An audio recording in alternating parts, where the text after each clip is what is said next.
Hello, everyone. Michael Jordan fans are the best. And today we're going to be talking about something that a lot of people usually don't talk about on YouTube. And that's about the rules, the history, the players. And we've got Rex here, our resident historian, who is going to be leading the talks on this. How are you doing today, sir? Alrighty, how's you doing out there? I'm doing great. Outside of leaving my house, which I was lucky enough to spend the weekend at, I'm back in a hotel room. um, and I don't feel as bad as I probably should today, but that's besides the point. um, uh, but yeah, I want to welcome in the chat. We've got Tim Nick and Jared K here already. Um, and I had put a picture up of the George Mikan Lakers, the Minneapolis Lakers specifically. Hello, AJ. And talking about rule changes, the history, the players of the game. What do you think is the most important rule change within the 1940s and 50s? And how do you think that has affected the rest of the NBA to this day? Well, the shot clock is the preeminent rule change that has completely altered the sport. Mm-hmm. That one is far and away above every other rule change that has come along, unless you want to go all the way back to the 19th century and the innovation of dribbling, which was not in the original 13 rules. Dribbling was actually began by a smart aleck, teenager who was trying to get around the rules because you could not advance the ball while you were in possession of it. So let's talk about those rules. You're talking about the Naismith rules, correct? Yes. All right. For the people that don't know who the Naismith or what the Naismith rules are, can you educate them and remind me as well? I know you've told me, but I could not name all of them. Okay. Well, how the entire thing worked was Springfield College in Massachusetts was the birthplace of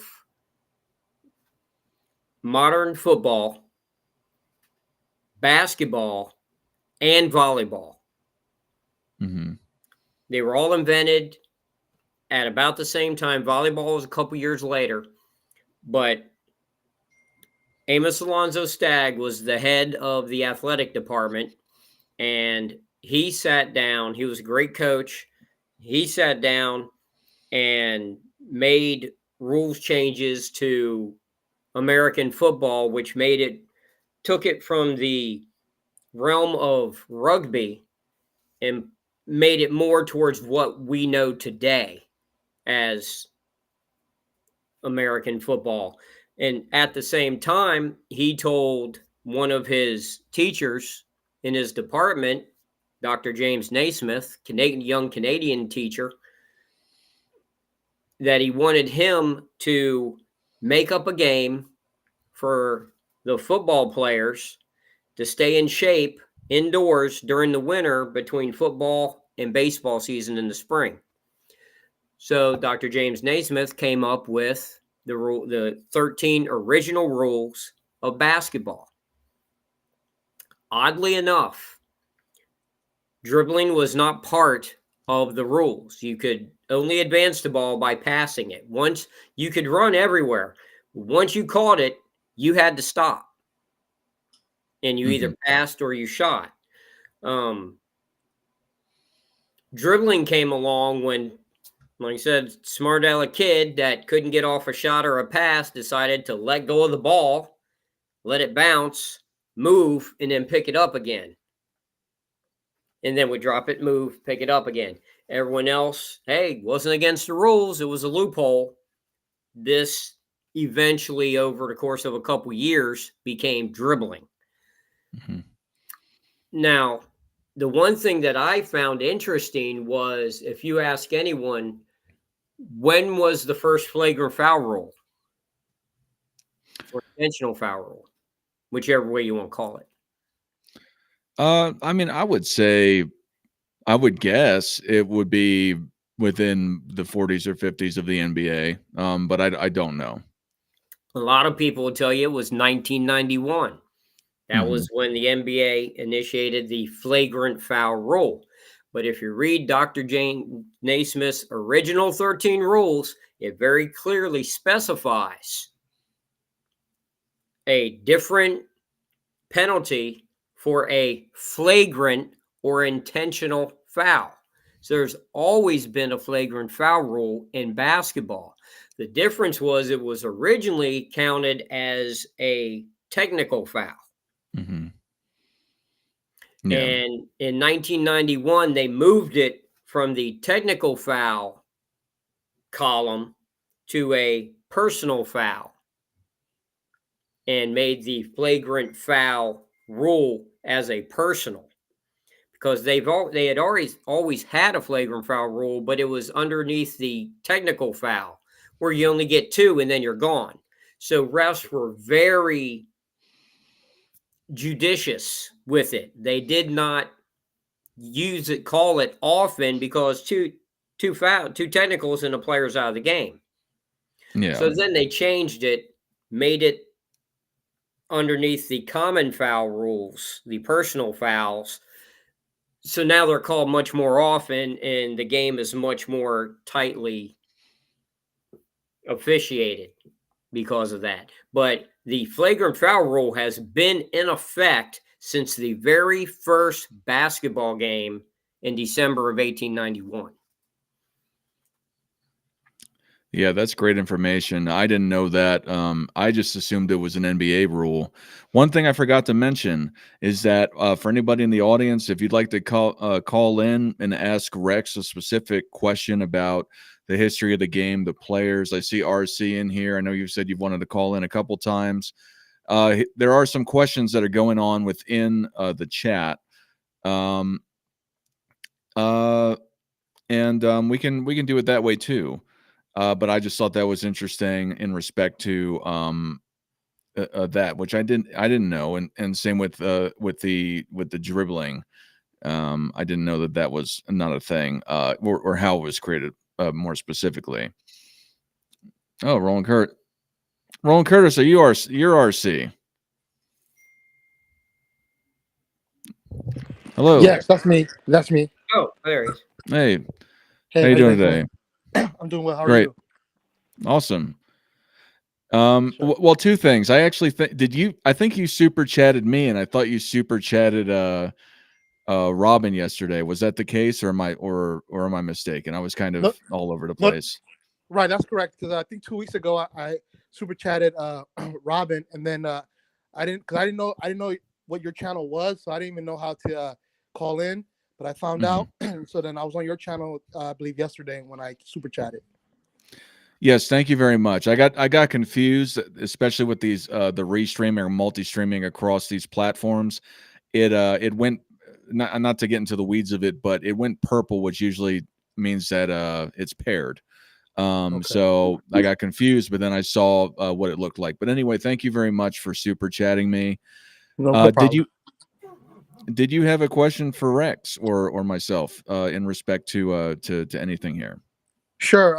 I remember yesterday, or the last time that we were on the live stream, Rex mentioned that he knew of, or he thought a few players were as good as Michael Jordan. I was wondering if he could enlighten us, let us know who those players were and why he thought they were better than Michael Jordan or as good as Michael Jordan. Okay, are we talking about, because I mentioned at 2 different times, I mentioned athleticism in reference to the dunk contest, and then I mentioned just overall basketball players. Which one were you referring? The latter. Okay. Bill Russell, Kareem, Wilt. Those are the old group, as you call them. Magic, Bird. They're all in the same group. There's no one that stands above all others. Some of them could do things that others couldn't, or all of them could do things that the others could not. So they were all unique in their own way. They all had their own teams with their own situation and circumstances and excelled in their style of play.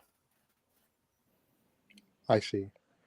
Do you think to us and to today's generation, do you think there's anything that you could say to convince people today that those players were as good?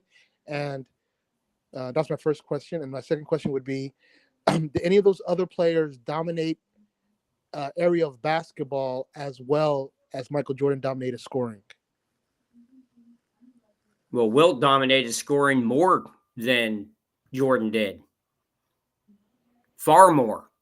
Look at his numbers. You know, people used to joke. Actually, it was Larry Bird that joked that when they asked him who was the greatest ever, he said, "Well, just read Wilt's biography, the record book." What do you think happened that allowed Michael Jordan's average to be higher than Wilt's, and also for Michael to win more scoring titles, and for, I believe, Michael had more his record, all-time record was higher than Wilt's. Why do you? I've heard Wilt say that he slowed down towards the end or something like that, but no, not towards the end. Halfway. Oh, halfway. He became the all-time leading scorer in 6.5 years. Yeah. Okay. 6.5 years. He averaged 42 points a game for the first half of his career. 42 points a game. And then he decided once he had the record, he was going to lead the league in assists. So he did. Jordan's a guard. He never did that. Wilt was a center, and he did it because he decided he wanted to. That's how great the man was. Am I saying he was better than Jordan? No. I said they're as good. Like Kareem said, he couldn't do what Michael Jordan did. But you know what? Michael Jordan couldn't do what Kareem did. They're individuals. They play different positions on different teams in different eras against different people with different teammates. I just wanted to add one thing with that, RC, because if you're talking about who had more titles, Wilt also had 11 rebounding titles. So that is something. I tend to go and talk about dominance per year, about how they dominated per year. So that is one where he was more dominant than Wilt. Now, I'm not saying Rex is wrong, and there's different ways that you can approach it. And what he's saying is the 42 points and getting it in 6 years is more dominant. I get that perspective. I usually do it by year, and Wilt Chamberlain did have 11 rebounding titles, which is more than the 10. Right. That's correct.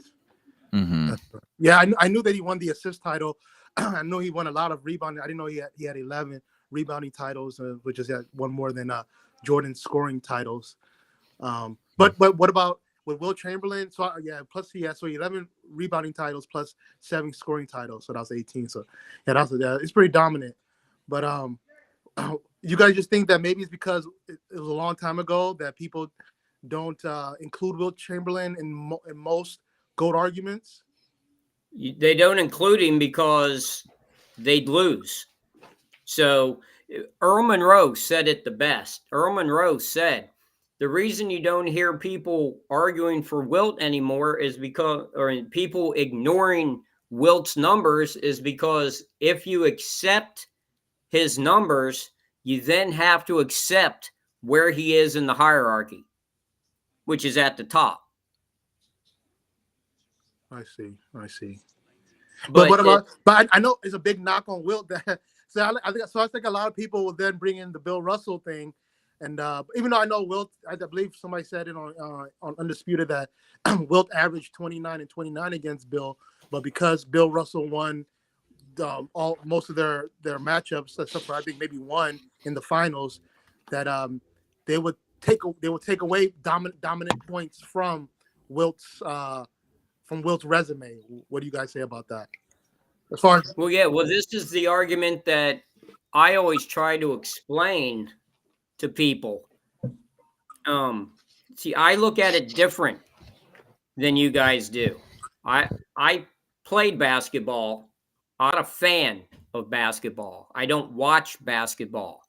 I haven't watched basketball in decades up until Dart got me watching because we were doing shows every Sunday and I sounded like an idiot not knowing anything about the modern game. So I started watching it and paying attention to it. And you see, when you watch, what do you watch when you watch a game? What do you watch? Me specifically, Yes, watch you specifically. yes, I watch for who is who's performing with ease, like who's accomplishing what they want with ease, and then who's contributing more to the team. I think those are the main things. I like to, because I always like to think that. How do you determine who's contributing more? I do look at scoring. I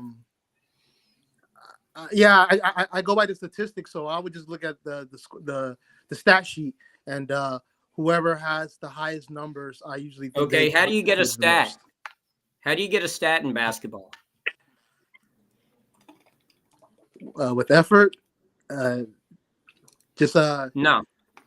You get any stat that you're speaking of: points, rebounds, assists, blocks, steals. These are all things. These are all statistics that are achieved when you have the ball. Right. There's one ball. There are 5 guys. You do not have the ball more than you have the ball. Right. So if you're only watching the guy with the ball because you're only following the stats, you're missing 80% of the game that's going on. I never watch the ball. I know where the ball is. I know what the guy with the ball is doing. I watch everyone else because that's where the game is played, and that is where Bill Russell excelled. That is where Wes Unseld excelled. That's where Bill Walton excelled. What can you do without the ball determines the winner of the game. Because 4 guys aren't touching the ball. Right. Can I just add in the Wilt versus Russell thing? So I'm more of a Russell guy. And so Wilt is an all-time great.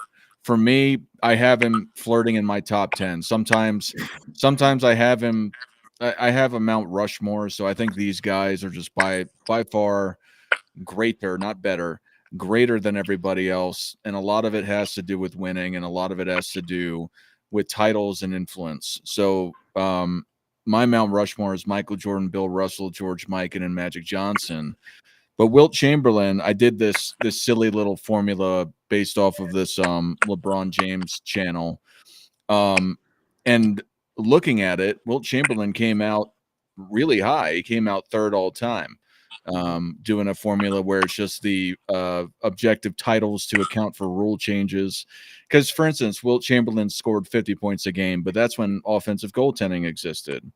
Now, I don't know the numbers of how many points he got off of offensive goaltending, basket interference, whatever you want to call it.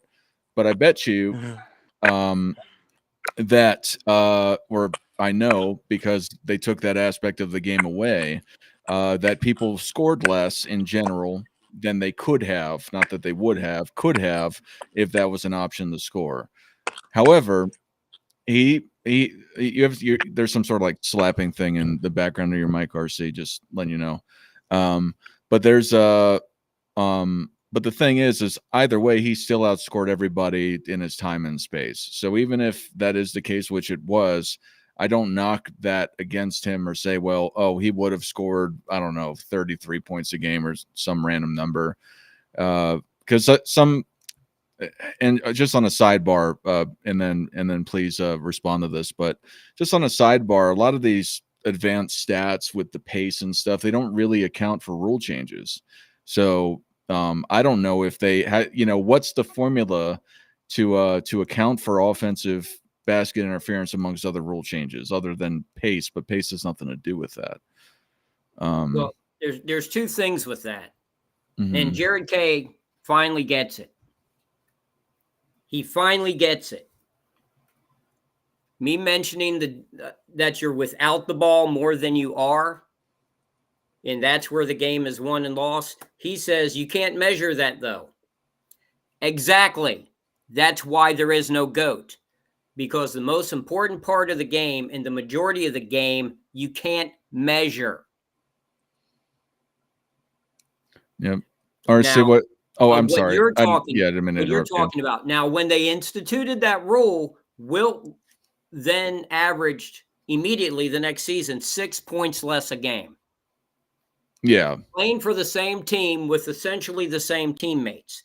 So you can surmise that basically he got 3 baskets a game off of the offensive goaltending. Yeah, and at least in, just without doing a deep dive on it. Yeah, I agree. Yeah. Just right off the bat, they institute the rule. He drops Mhm. 6 points a game. Then he dropped again after that, but he was also traded to another team. So then you have different dynamics, different coaching, different teammates. So it's a team game, fellas. Comparing individuals and saying outright one's better than the other is impossible because everyone has a different job to do. Who's the best football player ever? People will say Tom Brady because he was a quarterback. It's Is Tom Brady Brady. blocking anybody? Is Tom Brady catching? Is he taking a handoff like Barry Sanders? Is he punting the ball? Is he blocking like Munoz? Okay, there's different jobs. And there's different ways of doing each job. I always mention it's gonna be words of the I don't 70s. think okay. I don't think that you're I don't know if you're wrong or right as far as what to watch on the court, but I think I think for today's fan it'll be difficult to convince them that that is the other people who don't have the ball should be considered in the GOAT as far as when you're thinking about the GOAT argument, because sometimes it can seem like a player just standing there not doing anything and running back and forth without ever touching the ball, and you don't know whether or not to include him as far Well, that's not what I'm saying. Right, that's having an impact on the game. Okay, Michael Jordan did not have the ball 100% of the time on the court. Okay, right. He did not. Just that, how do you distinguish? He had the ball less than half the time. Right. What did he do during that time? RC, what are you trying to say? I'm just saying that I don't know how people are able to distinguish with somebody who's actively playing without the ball and someone who's passively and maybe even non-actively on the court without the ball. That's why I think it's easier for a lot of us to just judge by the stats. I mean, I guess you would have to be a very extreme expert to be able to judge things that can't be measured. But I would say another thing I wanted to add, because you guys both have Bill Russell, that's another reason why I would say Wilt Chamberlain is not in the GOAT arguments, because in his era, even you two would agree there's somebody above him that you guys rank. And so to try to grab Wilt Chamberlain and rank him against Michael Jordan and think that he would be ranked higher than Michael Jordan. Bill Russell averaged 15 points per game for his career. He averaged 22 rebounds a game. Yeah. What does that mean? He averaged 15 rebounds a game, or 15 points a game. This is my argument. All right, I always think it's because it's not called rebound ball. It's called basketball. So I tend to think that whether it's not called assist ball, steal ball. It's called basketball. So that's why I think there's an emphasis on that, the scoring. So that's why I always tend to think that the best scorer ever would be in the conversation. So you have Jordan and Wilt. Bill's not there for anything as far as stat, even though he's one of the greatest rebounders of all time. but he's in any kind of conversation like that because of the titles. Well, But I would can you think, explain what happened a couple weeks ago when two guys scored over 60 points a game, but their teams lost then? was it How'd that happen? they must have fell short in other statistics then, I'm sure. But you said it's basketball. The baskets are what count. They each, Karl Anthony Towns, I think, scored 62. Donovan Mitchell, I think, scored 60, and their teams lost. Yeah, I mean, How'd that happen? Well, I'm assuming the other players didn't contribute to the score to win the game. That I mean, because individual scoring, yeah, no, doesn't matter. Yeah, teams. Yeah, you It's need which multiple people team to score. Scores more. Yeah, is who wins. Right. That doesn't make a rebounding baller. I know rebounding contributes, but I'm still saying that still makes it the emphasis is still on basketball. It's still on scoring. Even if it's one or two or three people scoring, it's still about putting numbers on the scoreboard. And the rebounding and the assisting and the steals, all of that contributes. All of that doesn't matter if you're not scoring. You know what I mean? Where you use those other things. Your team is scoring. Right. You use if your team is scoring. Right, your team is scoring. Bill Russell has the third highest assist average of any center ever behind Jokic and Wilt. Okay. It's not about you putting the ball in the basket. It's about your team putting the ball in the basket, but at the same time, stopping the other team from putting the ball in the basket. And how do you stop the other team from scoring? You rebound the ball. If they don't have the ball, they can't score. Right. It all works together. It's a game. It has moving parts. Right. That's what fans seem to really struggle with. Yeah. And watch a game. Do me a favor. The next game you watch, don't watch the guy with the ball. Watch everyone else and what they're doing away from the ball, and you will learn more about the game of basketball in 1 hour than you have learned your entire life up to this point. Okay, I'll try it. Because that is where the game is played. RC, I got a question for you. Who is your top five? I know you're a Michael Jordan fan, but who would you say is your top five of all time? So number 2 is Kareem. Number 3, Magic. 4, I think 4 would probably be LeBron James. And then 5, I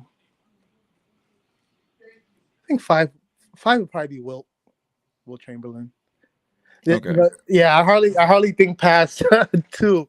A lot of times 2 or 3. Usually I know it's Jordan, Kareem, and I'll have Magic at number 3. But see, at number 3, I start to think that they're all interchangeable. You could put LeBron, you could put Wilt, you could put Magic Johnson. Some people you could put Kobe Bryant.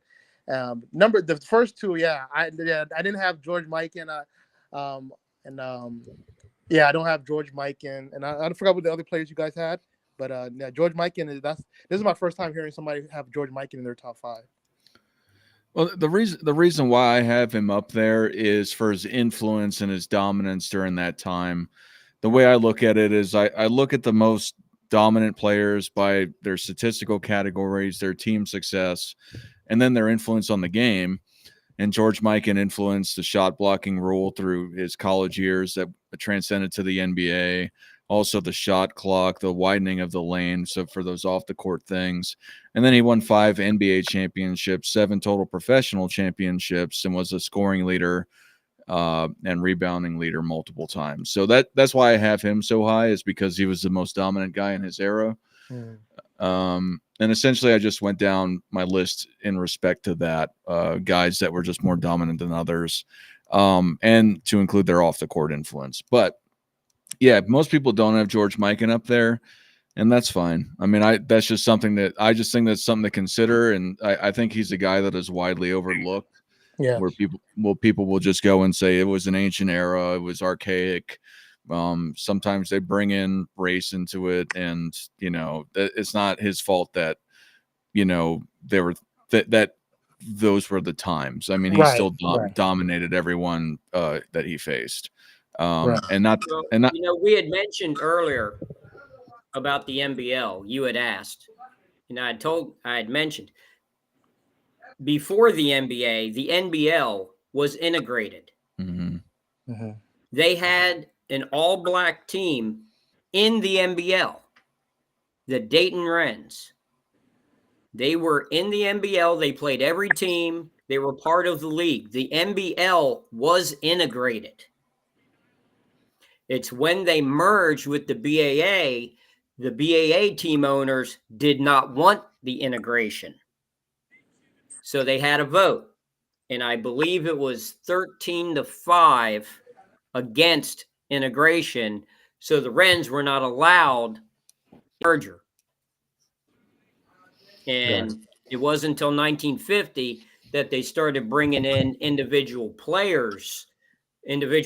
players on the teams, and not an actual black team.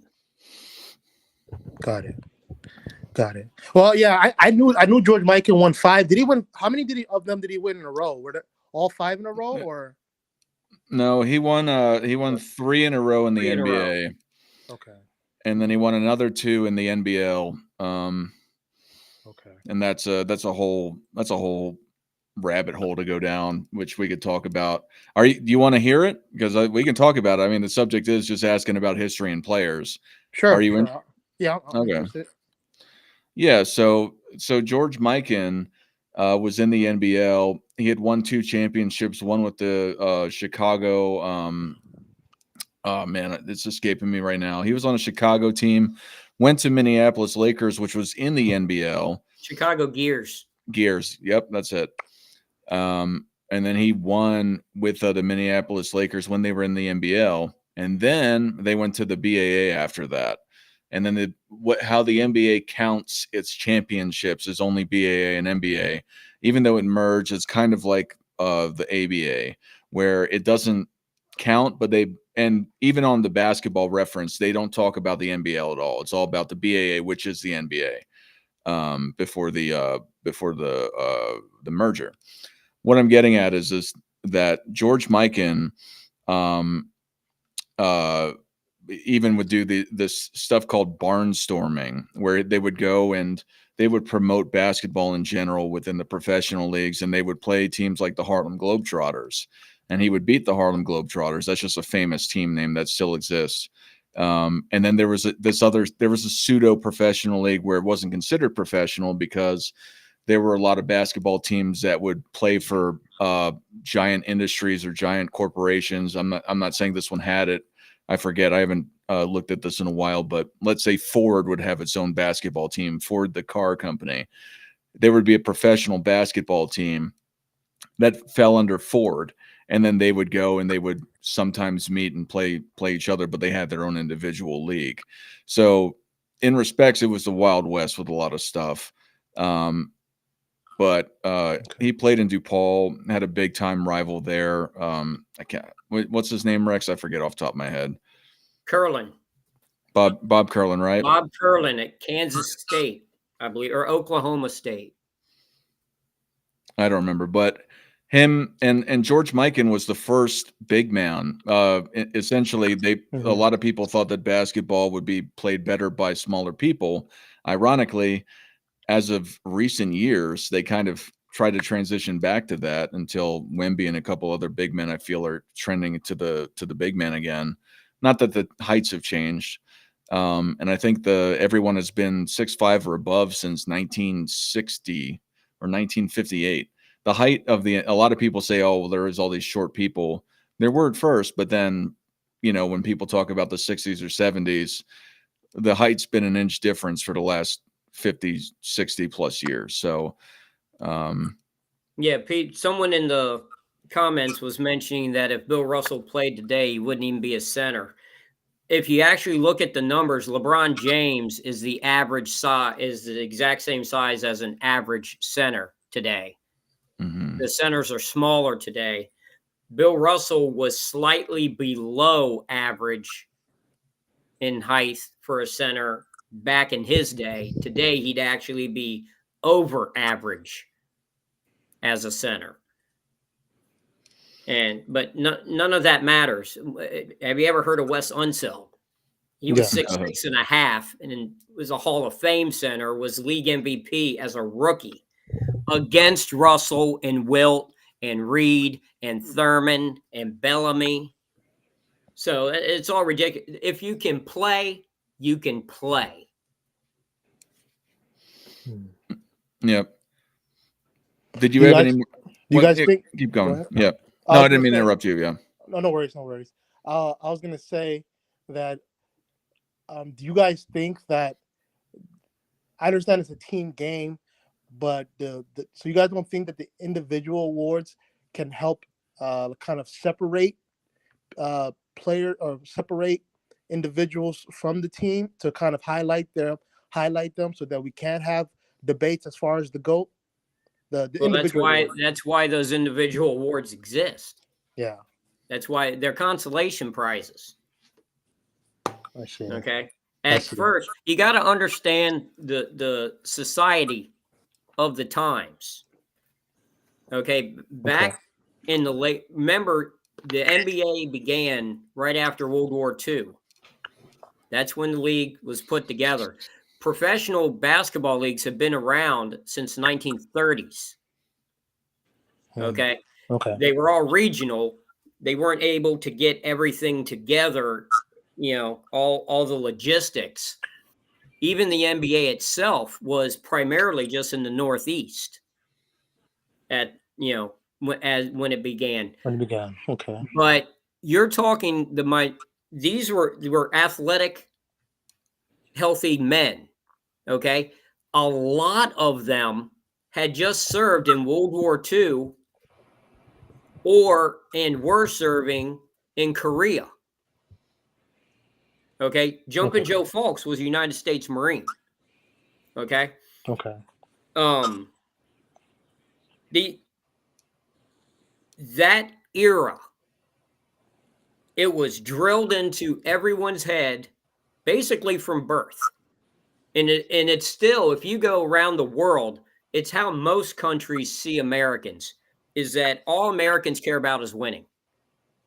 Well, that came from this generation that we're speaking of, the World War II generation. Win.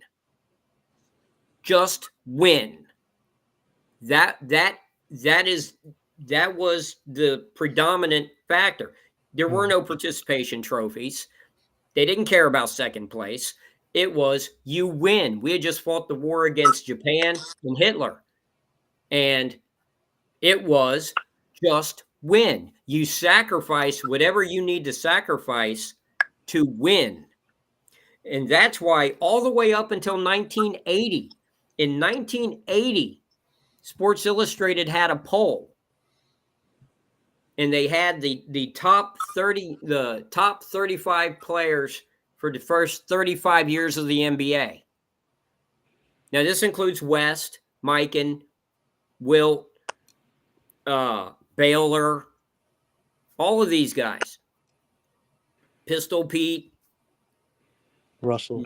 I'm getting to Russell. Over 90% of the people that voted Russell as the GOAT in 1980. And this is when Wilt was fresh off retiring, 7 years earlier.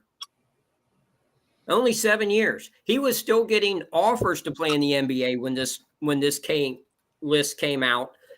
But still, over 90% voted that Russell was the greatest player ever. And why?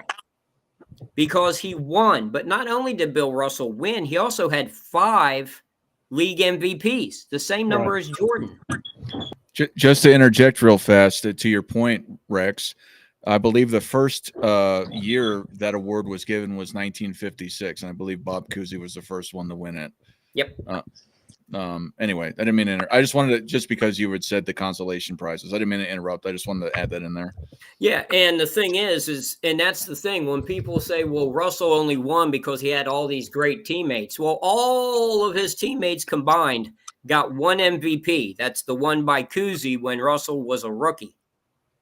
Russell had 5. Havlicek had none. Sam Jones had none. Casey Jones had none. Tommy Heinsohn had none. Satch Sanders had none. When you look at all the other Hall of Famers that played on those teams, people will say, oh, well, they carried Russell, or Russell, he had all this help. They weren't getting MVPs other than Bob Cousy when he was a rookie. Russell was getting all the MVPs because everyone at the time understood clearly that Russell was better than everyone else because how Russell played, and this is lost today. I do see some people over the years that have played this way, but no one ever did it. And this shows you how unique it is. No one has been able to copy how Russell played. Let's see. That's how great he was. No one has been able to copy it.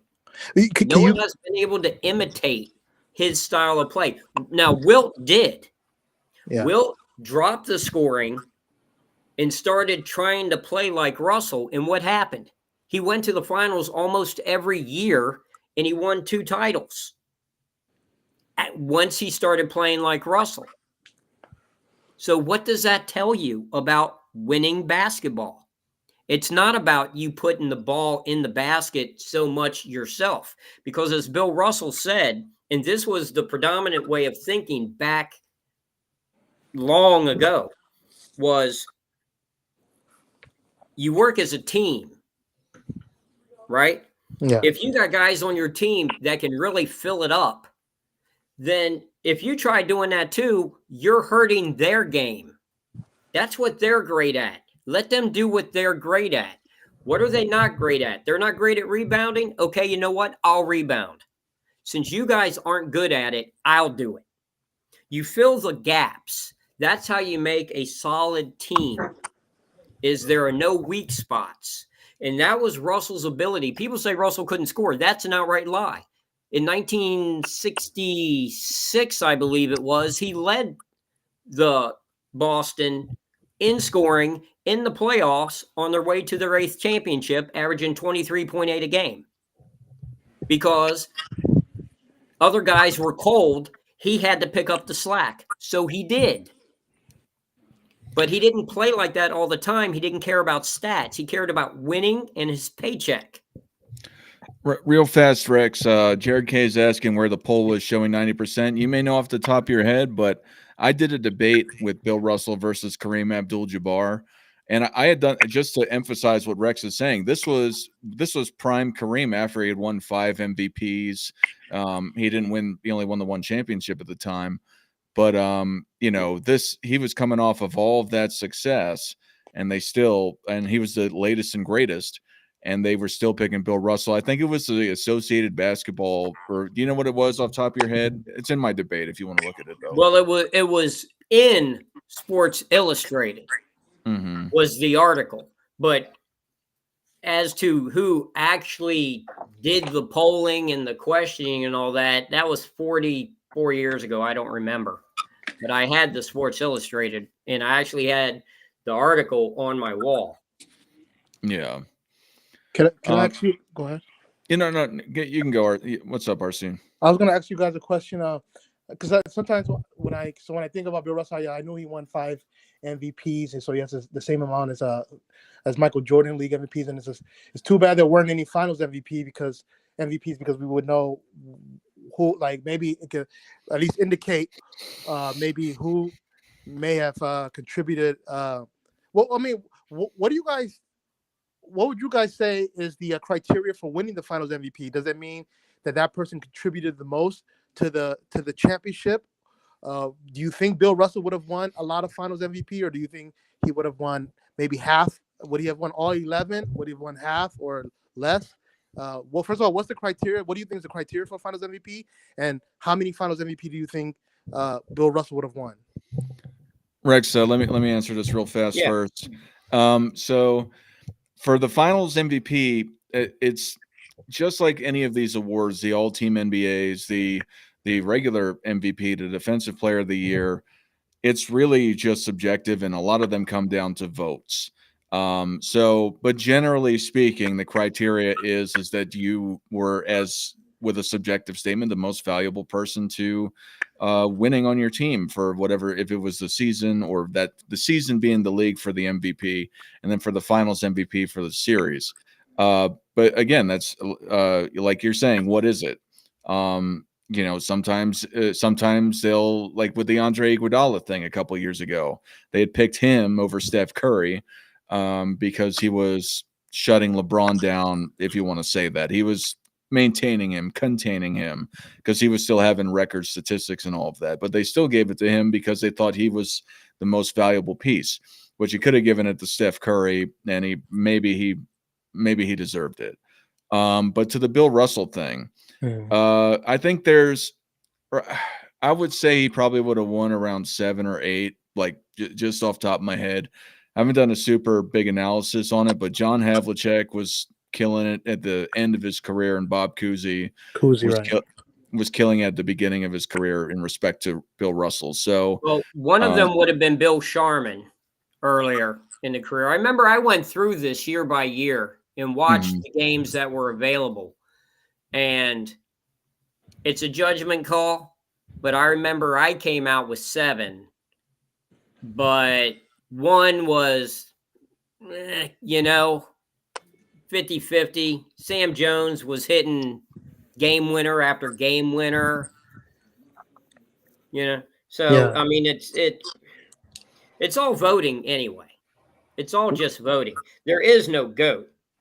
So when I'm arguing here for a guy, I'm not arguing that he's the GOAT or that he's better than this guy or that guy. I'm trying to let you know exactly what that guy was capable of and what he did. Yeah. How much do you guys think the optics plays into Jordan being perceived as a GOAT? As far as because a lot of times people talk about the 6-0.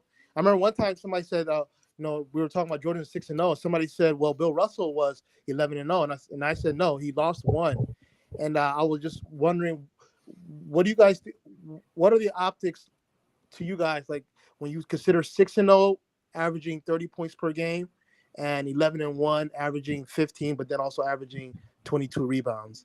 Let me answer this for my perspective of why Michael Jordan's the GOAT, and then I'll let Rex say his stuff real. But I think a large part of it is the optics, the icon of Michael Jordan selling the league. I mean, Michael Jordan still sells the most in the league today, and he's been retired for 20 plus years. So a lot of it is just overarching influence and icon over the game. That's a big part of it. The 6-0 was amazing. He was the most dominant player in the 90s. Which you can argue was his peak. And on top of it, talking about the optics, the retirement, not playing for a year and a half to still come back, win MVPs, win another 3-peat amongst the Finals MVPs and other awards, accolades, and achievements. Those all encompassing, let alone just how he was sold with the Nike, the shoes. A lot of people like to just say it's all about on the court what greatness is. I disagree personally. But it is a big part of it. You can't be iconic without doing these great things within whatever sport or whatever industry or whatever you're doing. However, I think that in respect to Michael Jordan, I think it was the perfect storm with TV, with branding, with marketing, and he was just an absolutely amazing basketball player, arguably the best ever. Let alone being the greatest. To me, it's not even a question who the greatest is. It's Michael Jordan.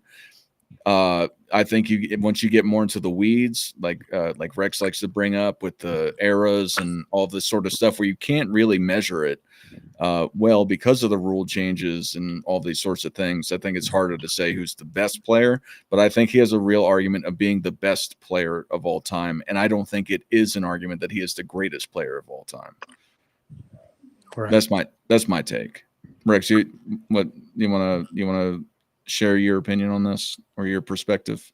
What exactly was the question?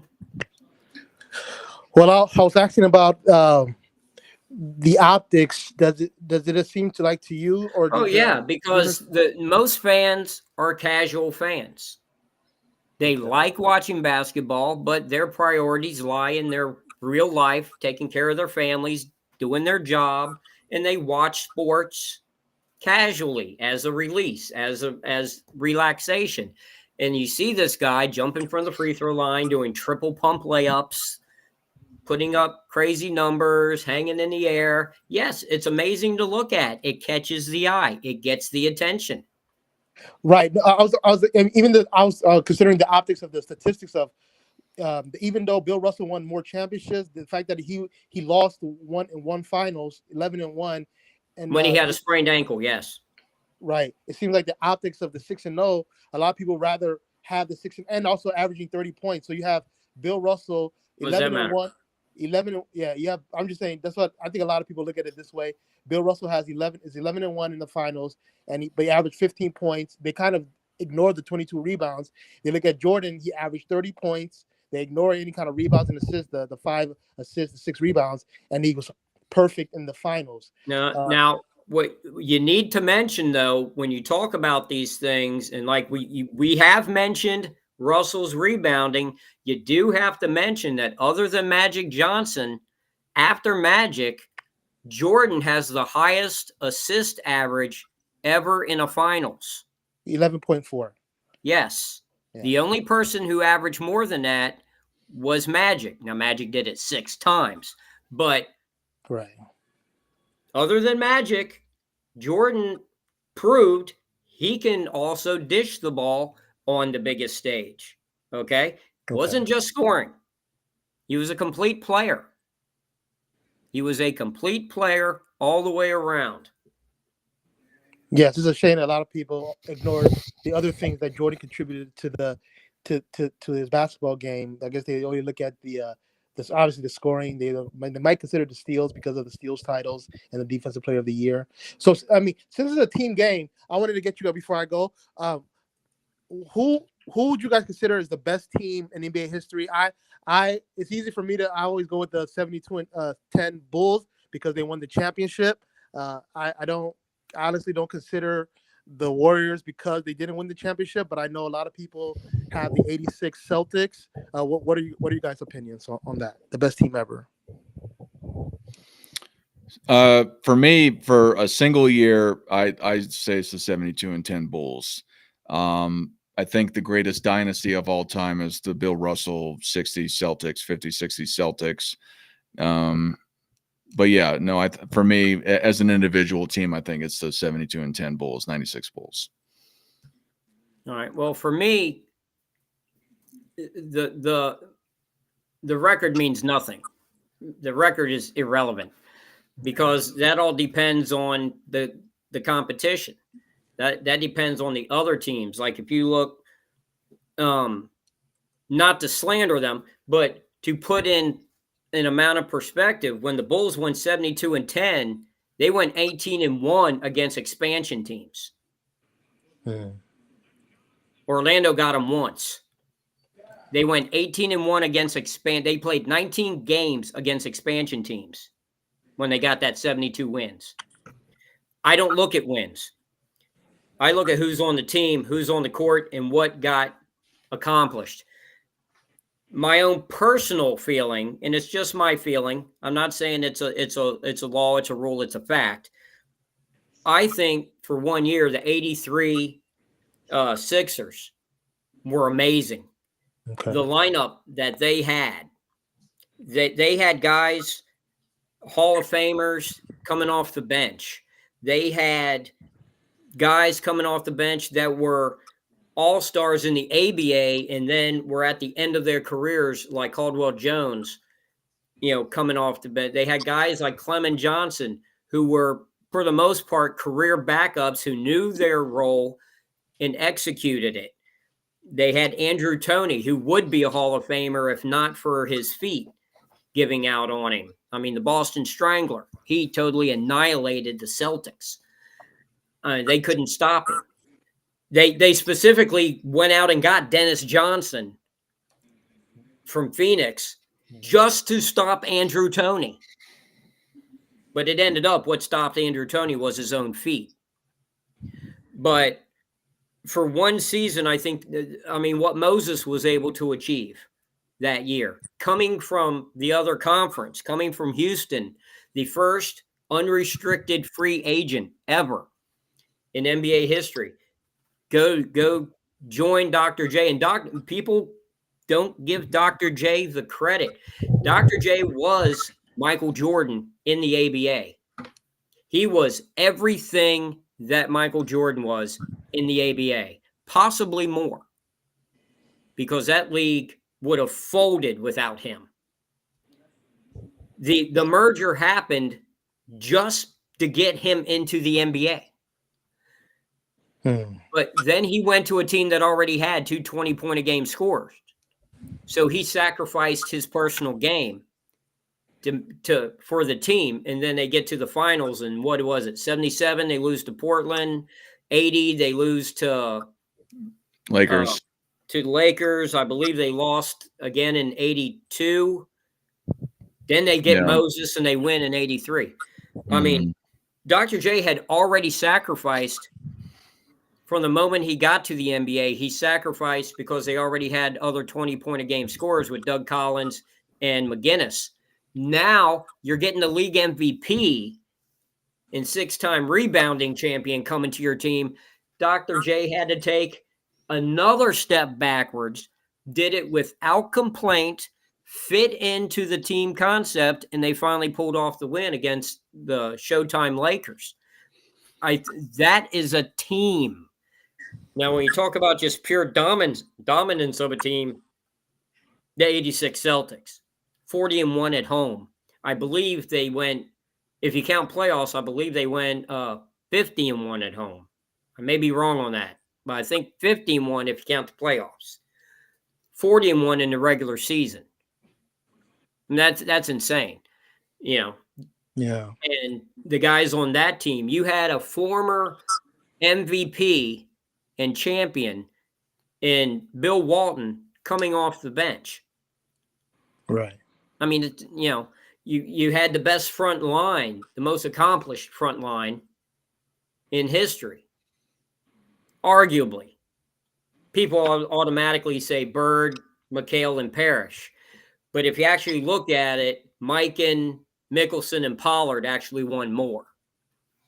But that was 70 years ago. No one cares, except me and Dart. I'm glad that Rex mentioned Dr. J. So, and in comparisons to Michael Jordan, it makes me think about the Kobe comparisons to Michael Jordan. Why do you guys? So, because a lot of people try to say Kobe Bryant, because he's like MJ, he deserves to be ranked as high or near MJ. And I guess maybe somebody could even extend that to Dr. J. But why would you guys say no? You can't do that for Dr. J or Kobe. Michael Jordan is even though there are comparisons, Michael Jordan is there's a distance between Michael Jordan, Dr. J, and Kobe. Well, real fast, I just wanted to say about that Sixers team. I'm a Sixers fan, so I didn't want to be biased for old school teams. And also probably my favorite team was the 2013 Spurs that I watched live as 14 Spurs as they went and they got their payback for the year before. But that I digress. For me, I think it really, again, it's how you look at it. The GOAT thing, is not science, it's an art, it's your perspective, it's your opinion. Right. I just think many people, whether they want to admit it or not, would say that Michael Jordan, for the accomplishments he had and the impact and the icon that he has, a lot of people, in my opinion, and I'm not an authority. I think this is why most people think he's the GOAT. And particularly because of the influence and the marketing of his accomplishments on the court and everything else he did with that is what makes him the GOAT. It's kind of, to me, he's kind of like Muhammad Ali. in respects to what he did with the retirements, just how he was sold, bringing the money into the game. But to go back to your question, with the Kobe Bryant thing and the Dr. J thing, they're just similar. They're both, I guess you could say that Dr. J was a small forward, shooting guard, whatever. He dunked the ball a lot. He was flashy. That's the whole point of it. But I think to Rex's point, with the Dr. J is I think less people care at this point because it's so far away. But he didn't have, at least in the NBA, as much team success. I think he only won one MVP, and I think that was in 1982, and I think Moses won in 1983 in the NBA, because I think he won 4 MVPs in the ABA or something like that. So he was a killer, 3, but I think. he won a lot. 3 MVPs and 2 titles, I believe. Yeah. So a lot of it just people don't care. And Kobe was a great guy to market, and he was one of the greatest of all time too. I just think in respect to Kobe, I mean, it was just a perfect storm for Michael Jordan, and he still did everything, in my opinion, like blanket statement. I'm not saying this to be a fact. He just generally did everything better than Kobe Bryant. It's as a blanket statement. So don't kill me. Don't kill me on that, because I'm sure Kobe Bryant did things better in certain capacities, but the total package, I don't, with the marketing, the icon, the skills, how well he did team wise, it's not even close for Kobe Bryant, in my opinion. Yeah. Rex? Well, this is actually a much better question than I think the caller realizes, because what you're talking about with Dr. J, you're talking about a player that when he came into the NBA was past his prime. His best days were in the ABA. Everyone admits that. With Michael Jordan, you're talking about somebody who hit the NBA in, I mean, at an Usain Bolt sprint. I mean, he was right on the money. Had just been College Player of the Year, the Olympic team, the gold medal. He took off and running and was going. He had the coaching. He had the upbringing. He had the talent. Everything was picture perfect. And then with Kobe, you have the young kid that comes from overseas and no one had a clue who he was, goes to high school a couple years in the U.S. to make his name, then goes pro out of high school and is still learning the game while collecting an NBA check. So we got to see him develop. But that takes away from the mystique when you do that. I brought up when the MJ versus Kobe show that we had, his first 2 years, he played 150 games. He started 7. Okay. Kobe started 7 games his first 2 years. All right. Jordan came in as the guy.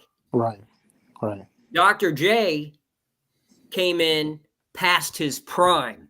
So you have 3 different situations there that we can now look back at in retrospect and grade. And how do we grade them?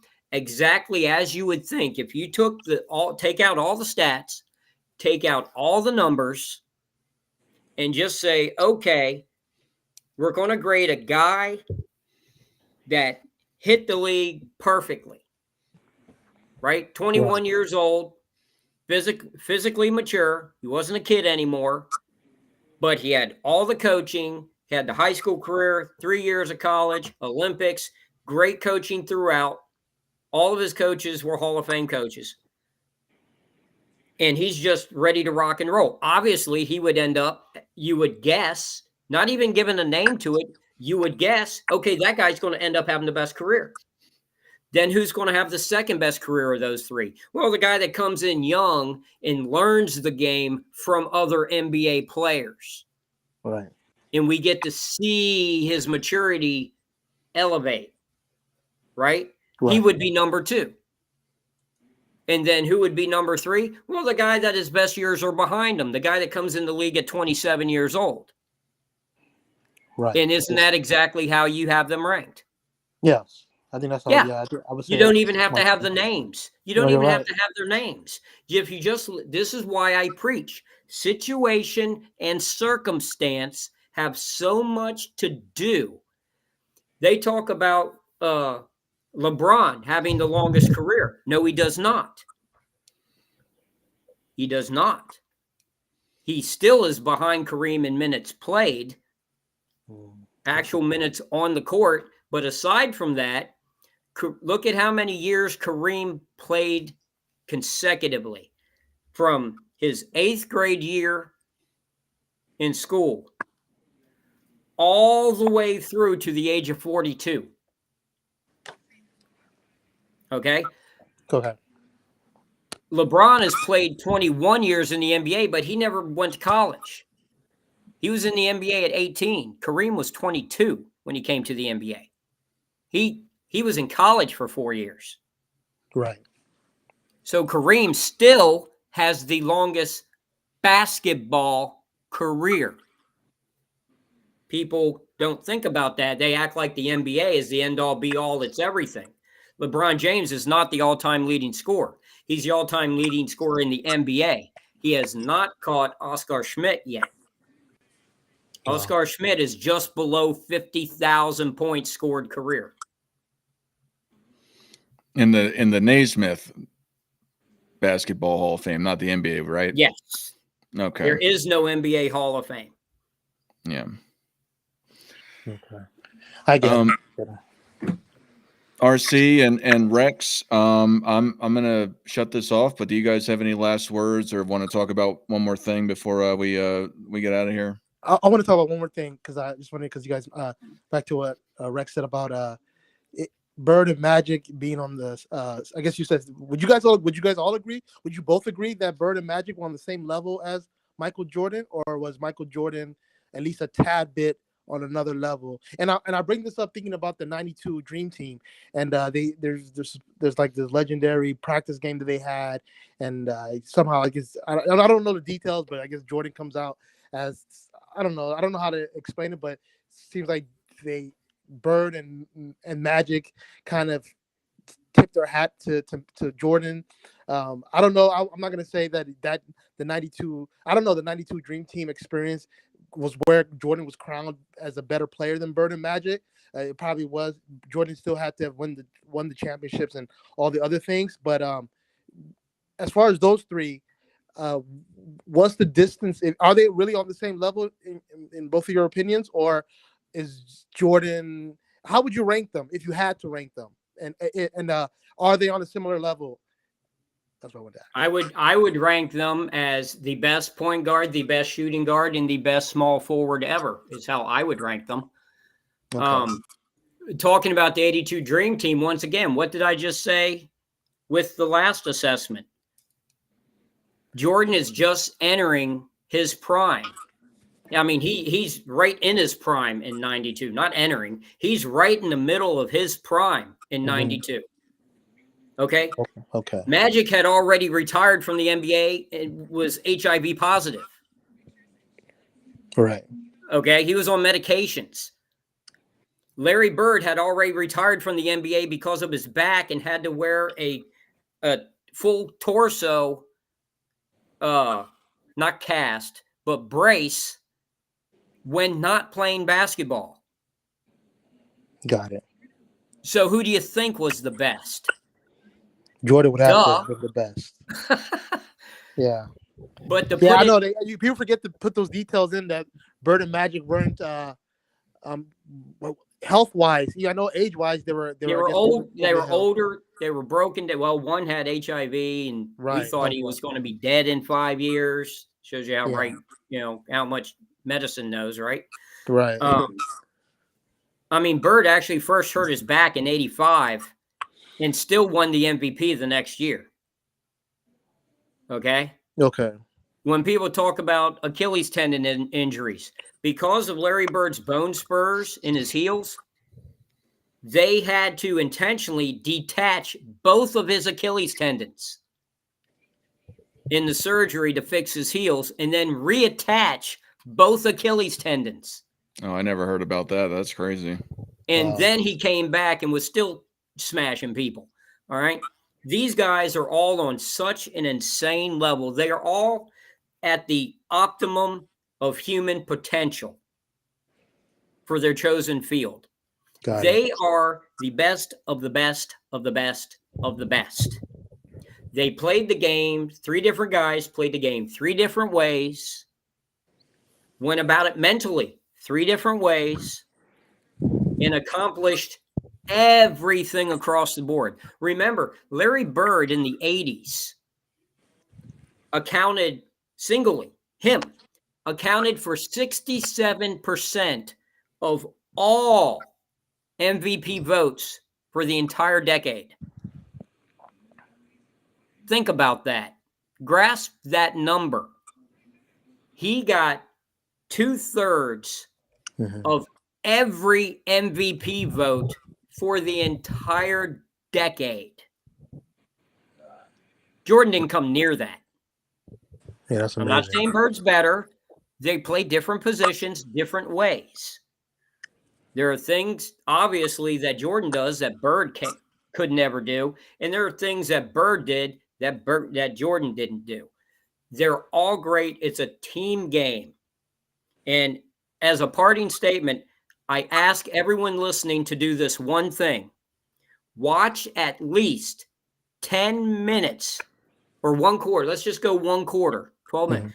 Watch 1 quarter of an NBA game without watching the ball. Okay, I'll try it. I want to say for that question, I think Rex Yeah. hit it pretty much right on the head. I think all of those guys are arguably the greatest. The only guy that, and I know a lot of people might hate me for this, and I'm not saying that I have a hard, strong opinion on this, but I think out of those 3 guys, the only one that has a question for not being the best at their position, again, I'm not sold on this all the way, is Larry Bird and LeBron James. Yeah. But that's really only because of Bird's health, not because of his talent, right? No, yeah, absolutely. I think that Larry Bird was a better, when he was healthy, basketball player than LeBron James. Yeah, I that's think what he I was talk about. Situation, circumstance, you can't help what happens in life. These are all human beings that have lives. Stuff happens. Drazen Petrovic died on the Autobahn while he was asleep in the passenger seat. Yeah, no, and that's we what have I'm. no control. Yeah, and I'm just saying, I think it's even close career-wise in respect to not the totality, not the longevity, not all that stuff, but I think it's close career-wise outside of the individual basketball talent on top of it, and that's what I'm getting at. But yeah, I think Larry Bird is a significantly better basketball player than LeBron James. That's just my take. What's up, RC? I was just gonna say really quick, since I just got what you guys think as far as the best shooting guard, best point guard, and best small forward ever. So would you guys say, as far as the greatest power forward and greatest center, would you have Tim Duncan and Kareem, or who do you have for the best 4 and the best 5 ever? Okay, and then this will be the end. Yeah. Rex, you want to go first? Oh, well, this is hard because I normally don't like ranking players. I don't think about it often. The only reason I have the 1, 2, and 3s is because that's what we're talking about. It seems like almost every week on the show. Okay. I guess I would go with Duncan, but a guy that doesn't get talked about anymore, but you got to go back and you got to watch, is Elvin Hayes. Mm-hmm. Elvin Hayes. The guy was a monster. Yeah. Remember, he's the only guy to beat Kareem in college. I didn't know that. Yes. Well, technically not the only player. I think UCLA lost 2 games in Kareem's college career, but in any case, one of those two. For center, purely because of his uniqueness and his ability to just dominate a game without the ball in his hands, Bill Russell. Okay. Because Bill Russell's famous quote, which if you ponder it and you understand what he's saying, is completely true, and it's only true about him. He is the only guy that can directly influence the outcome of a game without distorting your offense or your defense. He doesn't have to go on his own, go 1-on-4 or do any of that type of stuff to take over a game. You see guys, Reggie Miller or no, Tracy McGrady, what was it? Like 9 points in 17 seconds or something like that. So distorting the game. He could just play the game the way the game is supposed to be played and completely manipulate the game without distorting your offense or your defense.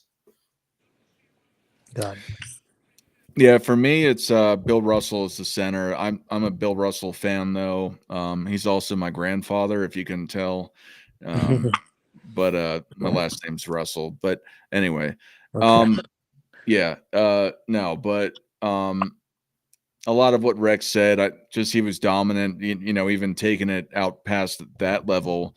He overcame arguably the most dominant player in his team, of course, of all time in Wilt Chamberlain. The autobiography of Wilt Chamberlain is the NBA record book.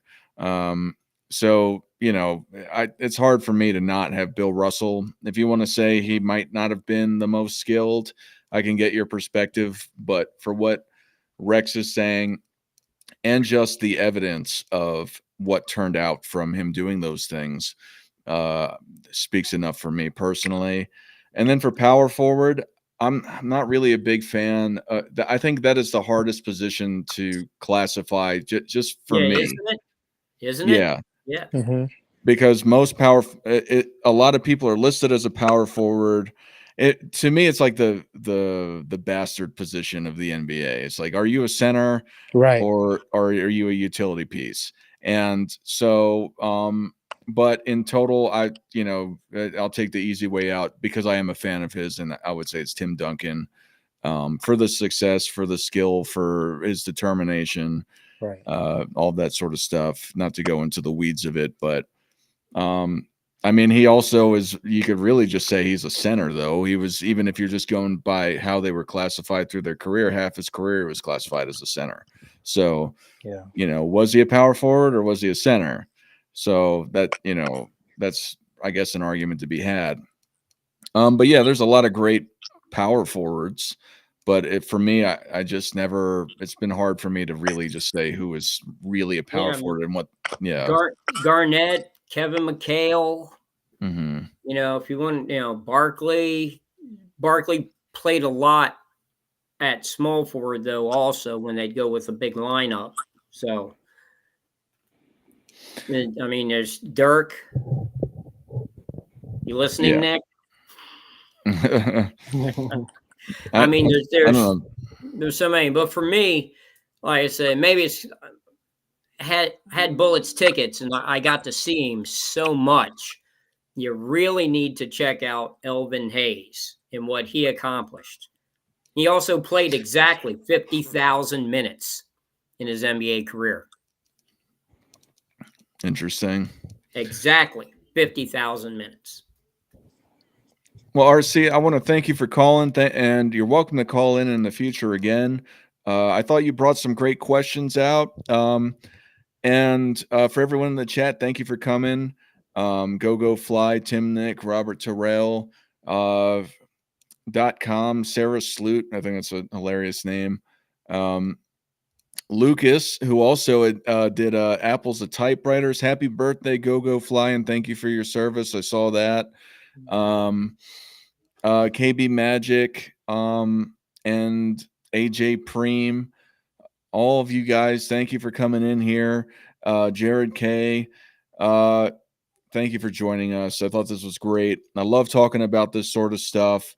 And RC and Rex, you have anything you'd like to say before we start getting out of here?